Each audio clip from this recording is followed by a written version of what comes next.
প্রণাম আমার ভক্তদেরকে। আচ্ছা, আমি একটুখানি ওই তুলসী মায়ের একটু বলি।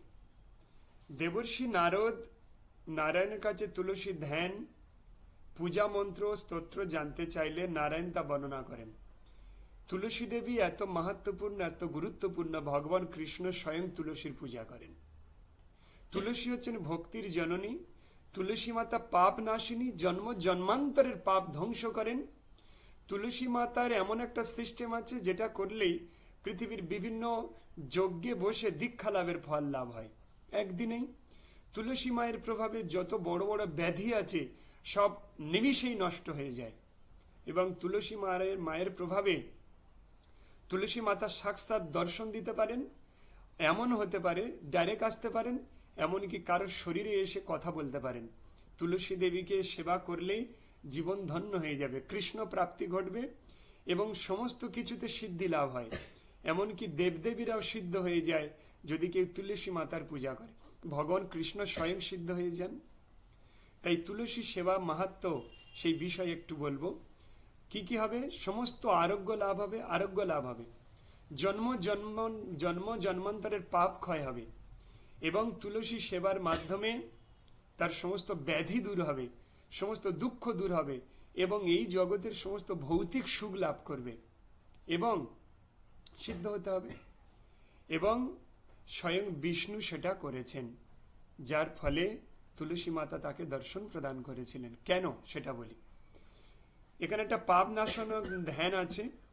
তুলসী পুষ্প সারঞ্চ সতিং পূজ্যং মনোহরম কৃষ্ণ পাপেন্দ্র দাহায় জলদগ্নি শিখোপমম পুষ্পেষু তুলনাপস্য নাসিদ্দেবেষু বা মুনে পবিত্র রূপা সর্বাসু তুলসী সা চ কীর্তিতা শিরোধার্যঞ্চ সর্বে সমীপসিতাং বিশ্বপাবনীম জীবনমুক্তং মুক্তিদাঞ্চ ভজেতাং হরিভক্তিদাম।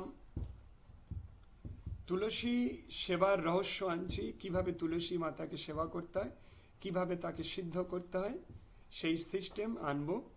যারা এগুলো করতে চায় তারা অবশ্যই আমাকে ফোনে যোগাযোগ করবে। এই মন্ত্রটা বললে সমস্ত পাপ ক্ষয় হয়।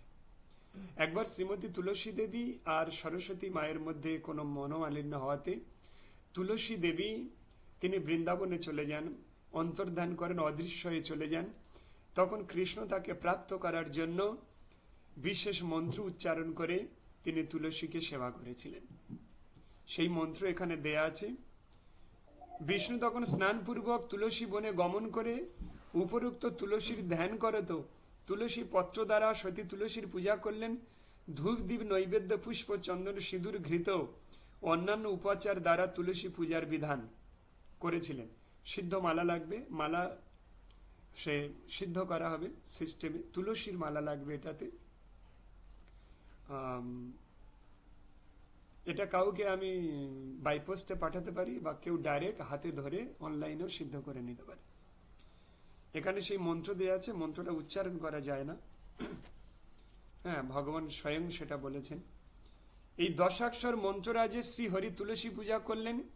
এই মন্ত্র দ্বারা যে মানব বিধান অনুসারে ভক্তি সহকারে তুলসীর পূজা করবেন সেই মানব সর্বসিদ্ধি প্রাপ্ত হবেন। যে মানব এই দশাক্ষর মন্ত্র আছে, এই মন্ত্রটা প্রকাশ্যে বলা যাবে না, আলাদাভাবে যারা করতে চায় বলবো। এটা করলে সম্পূর্ণভাবে সে সমস্ত সিদ্ধি লাভ করবে, এই জগৎ তার বশীভূত থাকবে এবং ভগবত ধাম সে প্রাপ্তি ঘটবে তার। তুলসী মায়ের আন্ডারে কিছু যোগিনী থাকে, তারা এসে সব কাজ করে দেবে। এর জন্য সেটা সিদ্ধ করতে হবে, সাত্বিক উপায়ে সেটা দেয়া হবে। হরে কৃষ্ণ। মন্ত্রহীনং ক্রিয়া